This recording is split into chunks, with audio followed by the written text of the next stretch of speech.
Bonjour à tous, j'espère que vous allez bien. On va parler de l'Indian Scout 60, donc le modèle compatible avec le permis A2 de chez Indian.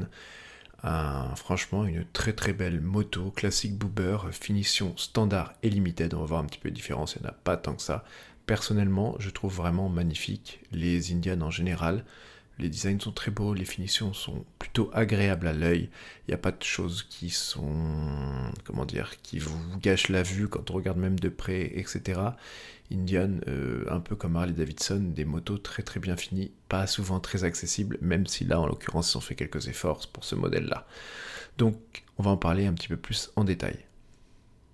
Donc elle se veut accessible, donc assez basse comme moto, financièrement pas excessif, même si pour l'instant on n'a pas trop de prix, j'imagine qu'elle est beaucoup moins chère que sa grande sœur, et facile d'accès et maniable, y compris à basse vitesse, parce que le poids est placé très très bas sur la moto, donc le moteur bien en avant assez bas, donc vous n'allez pas pouvoir faire de l'enduro avec, mais c'est pas fait pour ça, on s'en fout un petit peu, donc ça va être une moto très très facile, même pour les débutants. La position de conduite reste pied en avant, mais un positionnement pas trop en avant, donc pas extrême, donc vous allez être agréable et ça va être assez agréable de conduire ce genre de moto, parce que c'est vrai que les motos avec les pieds ultra en avant, j'en ai essayé il n'y a pas longtemps, une Harley, et au final, c'est pas super confort, j'avais jamais essayé avant, j'ai pas trouvé ça incroyable niveau confort.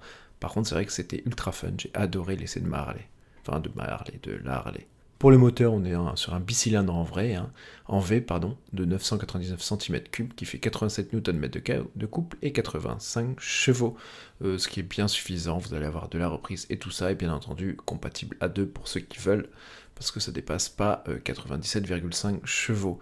Et vous voyez ces finitions et tout là, une petite image, franchement elle est plutôt magnifique, même le moteur et tout, il y a vachement de travail qui a été fait dessus. Pour le design, on est né vraiment sur quelque chose de fidèle à la marque, la série Scout en l'occurrence, le même réservoir, les finitions chromées, le garde-boue enveloppant et une peinture brillante, selle base, guidon reculé, etc. pour une position assez détente, comme on disait tout à l'heure. De l'autre côté, le boober, lui, il a une approche plus agressive visuellement, avec des garde-boue tronqués, des finitions noires et ses jantes à 5 branches. Et le guidon apporte une position bien plus sur l'avant. Chacune de ces deux finitions, de ces deux motos, a deux finitions, donc standard et limitée. Pour le modèle de base, vous avez pour les deux la même chose, ABS, éclairage full LED, compteur analogique, nouveau commodo, une batterie plus large et un démarrage à clé.